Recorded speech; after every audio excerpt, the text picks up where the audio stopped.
selected to take on the top federal prosecutor job here in the nation's capital.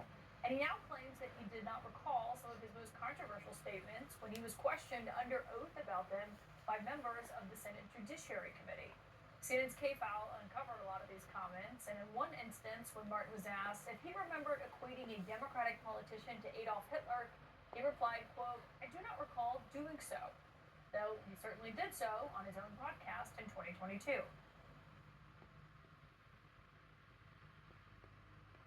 There's only one character on the world stage right now who actually is utilizing some of the techniques, maybe many of them, that were used by people like Hitler and by Hitler himself, and that's Joe Biden.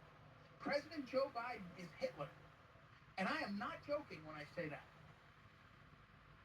Martin also told the committee he would, quote, "never promote or engage in white nationalism or anti-Semitism." That, despite previously appearing on a podcast hosted by VDare, which the Anti-Defamation League says is a racist and anti-immigrant website that features many white supremacists. My sources joining me here at the table tonight: Elliot Williams, who is a former federal prosecutor himself, and Mark Short, who's the former chief of staff to Vice President Mike Pence.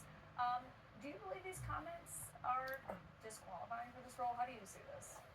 Look, I think that there's been a lot of news around Ed and January 6th. I think January 6th, as you know, was a tragedy. I think that comments that were, derogatory about our law enforcement are wrong. But having said that, some of the comments, he seemed to be retracting some of his previous statements. So I take that as a positive sign.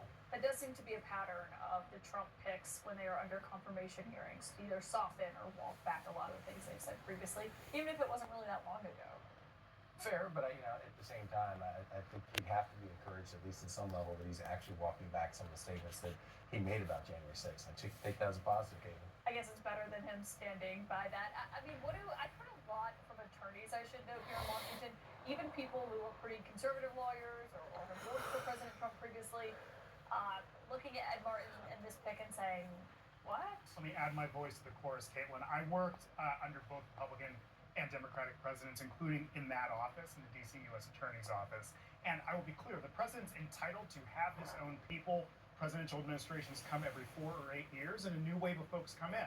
That said, Ed Martin is manifestly unfit for that job. And it goes back even before you get to the quibbling about whether the guy he's palling around with is a Nazi.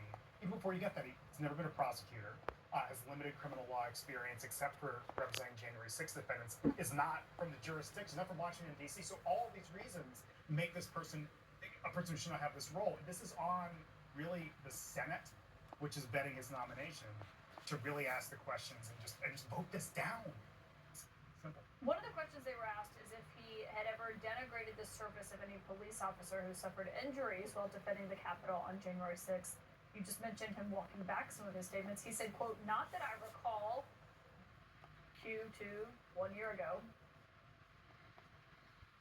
With him were two of the guys who have claimed that they were officers on January 6th that have claimed that they got really mistreated. Except, as someone yelled out of the crowd, they both appear to have lied. It looks like they lied and maybe committed perjury. Fanone is one name and Dunn is the other.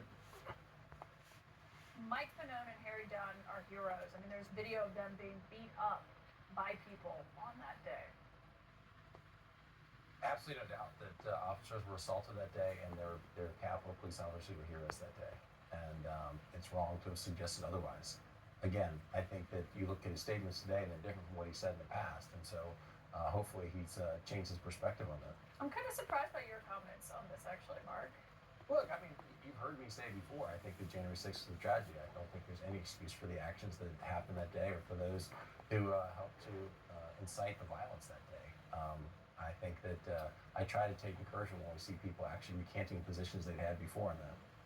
How do you think people will feel in the D.C. office if he is ultimately put into that job on a permanent basis? You mean the few that are left that haven't been demoted or moved to other jobs or moved to jobs outside of their expertise? And to remind people, he keeps getting frustrated because he sends out emails and people leak his emails that he sends out like minutes after he sends them. So it's not a good culture. No, it's not a good culture. It's a toxic culture. Everyone I've spoken to who's there or even at headquarters, it is a toxic culture that's been created there. Again, Republicans, Democrats, they come in, they come, they go. It's fine. That's how government works. This is not the way it should be working. You should not have this role.